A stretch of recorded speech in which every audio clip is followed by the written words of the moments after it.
Sir ఇంకా కూడా ఇప్పుడు ఆ కొనుబిడితో బతికేటోడు కూడా చచ్చిపోయే పరిస్థితుల్లో సార్ కావాలంటే మాకు ఎక్కడన్నా భూమి అని ఇవ్వడం లేకపోతే బహిరంగ మార్కెట్ రేట్ ఇవ్వమని చెప్పేసి మీ ద్వారా దయచేసి కిరోల రైతుల నుంచి కోరుకుంటున్నాం సార్.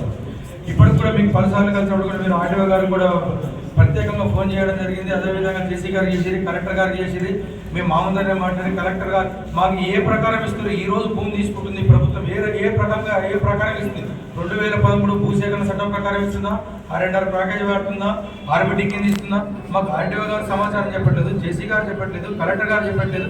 మరి రైతుల భూమి అన్యాయం గుంజుకుంటే కనుక మాకు మీరే పెద్ద దిక్కు అని చెప్పేసి మీరే సార్ మమ్మల్ని ఏ విధంగా కాపాడతారని చెప్పేసి మీకు దండం పెట్టి చెప్తున్నాం సార్. మా రైతులు ఏ విధంగా కాపాడనుకో మేము వెన్నుదండ ఉంటాం సార్, మీకు ఎలవేళ్ళ అందుబాటులో ఉంటామని చెప్పి సార్, రైతులను పిల్లలు యాడ్ చేసుకుంటాం అని చెప్పేసి ఈ దయచేసి కోరుకుంటున్నాం సార్. మీరు దీని మీద దృష్టి సాగించి రేపు పొద్దున అసెంబ్లీ సాక్షినైనా మమ్మల్ని ఎవరు మంత్రి కాడికి పోయినా సీఎం కాడికి పోయినా ఎక్కడ పోయినా అపాయింట్మెంట్ దొరుకుతుంది సార్.